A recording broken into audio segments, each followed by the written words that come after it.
On the 25th of June, 2026, in Sunyi, China, a 15-year-old girl stood on a competition floor and did something that gymnastics doesn't really have a category for. She didn't break a world record. The sport doesn't work that way. There's no stopwatch, no single bar to clear. What she broke was a room full of expectations. In her very first senior international all-around final, against a field stacked with reigning world medalists, she posted the highest score of the day. Not close, not contested. A full 0.633 points clear of a gymnast who'd stood on a world championship podium 8 months earlier. In a sport where medals are often decided by hundredths, that margin is close to an earthquake. Her name is Ke Qinqin, and whether or not the comparison is fair, it's the one everyone reaches for the moment they hear her story. 50 years ago, in a different city, a different sport era, a different scoring system entirely, another 14-year-old girl walked out in front of judges who didn't believe what they were about to see. Her name was Nadia Comaneci, and the scoreboard in Montreal wasn't even built with enough digits to display what she'd just done. Nobody has said Nadia Comaneci watched this competition. Nobody needs her to have watched it for the parallel to matter. What matters is that gymnastics keeps producing these moments. A teenager stepping into a room full of adults and simply refusing to act like she doesn't belong there. We'll get to how far that comparison actually holds up, and where, honestly, it doesn't.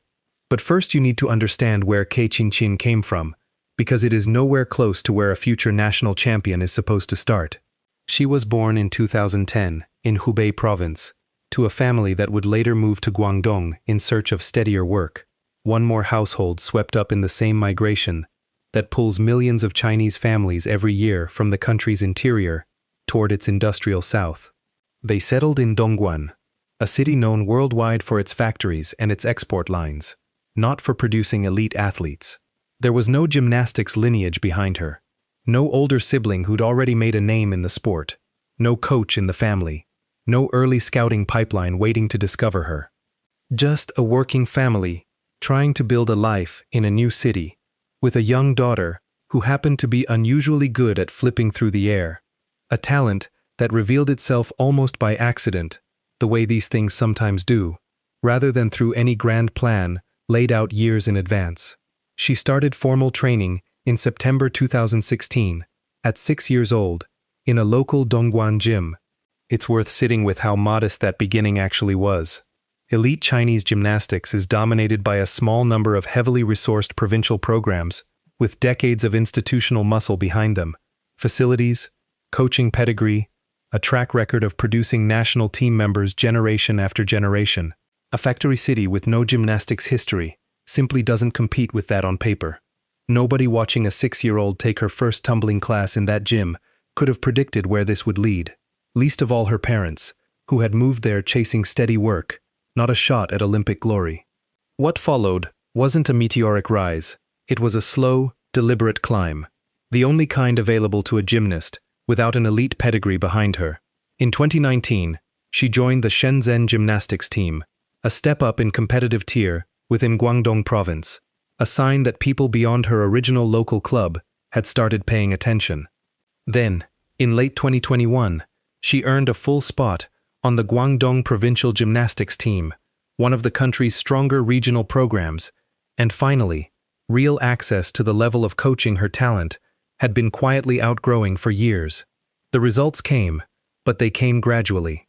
At China's National Student Youth Games in late 2023, she won individual gold on vault and on balance beam, added a silver on uneven bars, and helped her team to a silver medal overall.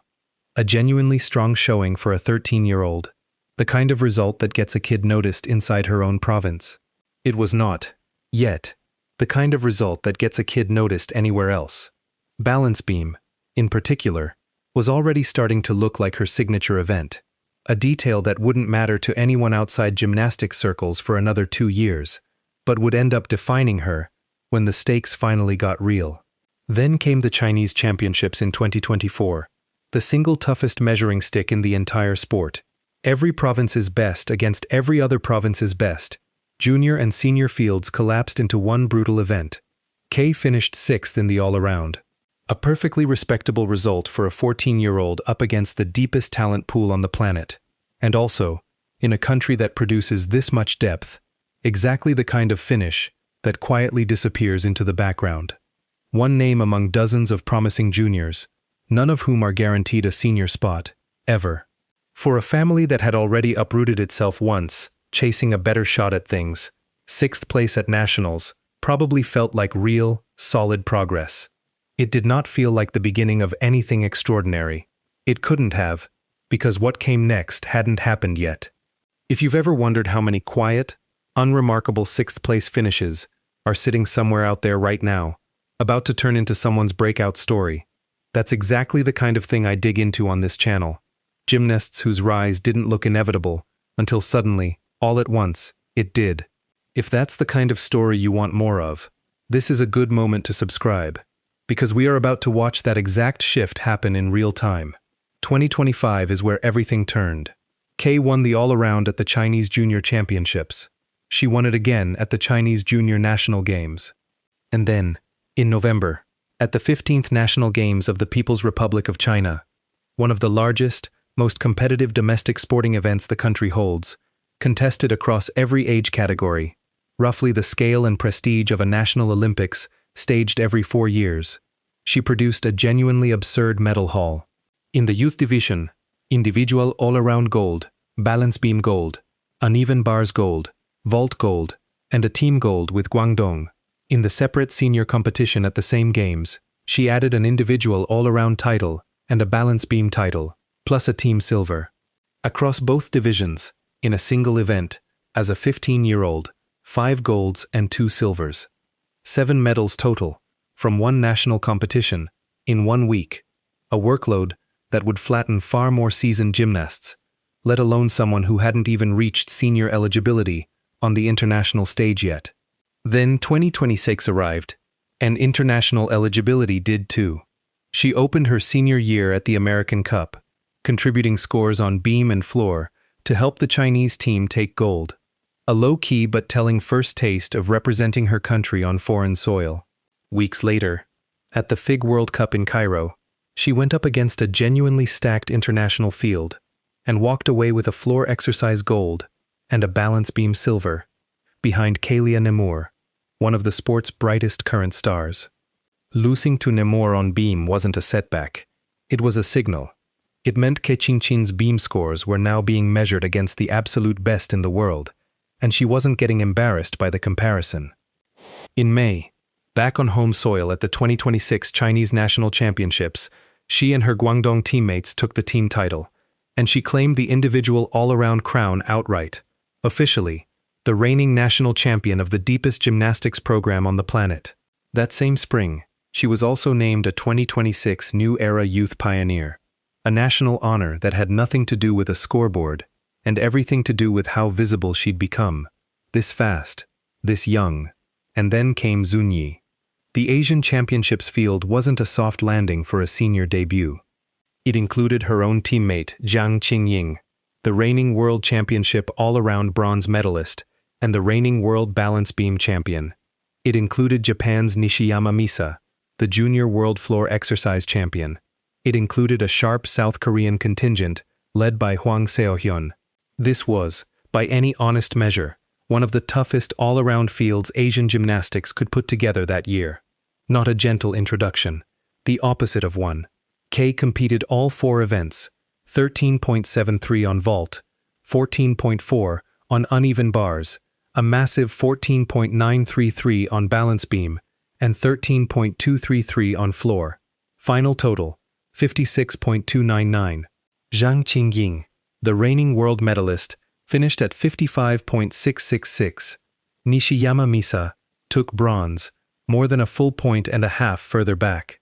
A 15-year-old, in her first senior international all-around final, had just outscored a gymnast with an actual world title on her resume by 0.633 points, one of the widest margins of the entire competition. China took gold and silver in the same event, on the same day, with the top 2 spots both belonging to Guangdong-trained, teenage or barely past teenage gymnasts. It wasn't a total sweep, and that matters, because a story with 0 resistance in it isn't actually believable. Days later, in the balance beam final, the roles flipped. Zhang Qingying took gold with a 15.266. Ke took silver at 15.1, still well clear of South Korea's bronze medalist. Ke lost the event final to the exact gymnast she'd beaten in the all-around days earlier. A reminder that this is a real rivalry inside the same national program, not a coronation with a token opponent standing beside her. Zhang Qingjing, gracious afterward, said the whole team had performed well and that the younger athletes had made real progress, adding that she herself felt she'd grown in body control and mental composure compared to the year before. It's about as close to an on-record reaction to Ke's rise as exists anywhere in the coverage, a senior teammate acknowledging the newcomer who'd just beaten her, without making it personal, and turning the story back toward her own growth instead of the loss. So where does the Nadia Comaneci comparison actually stand once you strip away the headline version of it? Comaneci was 14 when she scored the first perfect 10 in Olympic history, on a stage so unprepared for the possibility that the scoreboard itself couldn't display the number.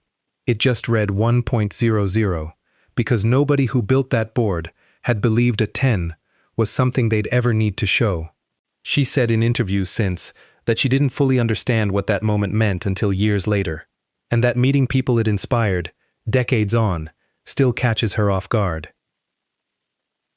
Ke Qinqin is 15, standing at the very start of a senior career that's already produced a win over a reigning world medalist on the first real attempt. Nobody serious is claiming she's already Comaneci's equal. That would be an absurd thing to say about a gymnast 18 months into senior competition, with a career that could bend in any direction from here. What's fair to say is narrower and, honestly, more interesting. Both stories begin the exact same way. A very young teenager walks into a room built for adults and performs like the age gap simply isn't there. Her next targets are already public: a full 2026 senior season, an eye on the World Championships, and eventually Los Angeles 2028, where she'd arrive as a 20-year-old rather than a 15-year-old debutante, carrying a world-level scalp and a national title she'll already have held for years by then. A migrant worker's daughter from a manufacturing city that has never produced an elite gymnast before her is, right now, the reigning national all-around champion of China, and a senior international medalist who beat a world medalist the first time she was ever asked to try. Whether that trajectory survives contact with 2 more years of international pressure, nobody can say, least of all a 15-year-old who is still, by her own team's account, learning how to carry what she's already done. But if you've been following the gymnasts who are quietly building toward Los Angeles 2028, the Nemours, the Andrades, the Rivieras of the world, Ke Qinqin just forced her way into that conversation, and she did it faster than almost anyone expected. If you want to be here for the rest of that story as it unfolds, hit subscribe and turn on notifications, because this channel is exactly where we'll be tracking it, one competition at a time, all the way to LA. Do you think Ke Qinqin can turn this into a genuine Olympic run in 2028, or is Zunyi as high as this story gets? Drop your prediction below. I read every one of them.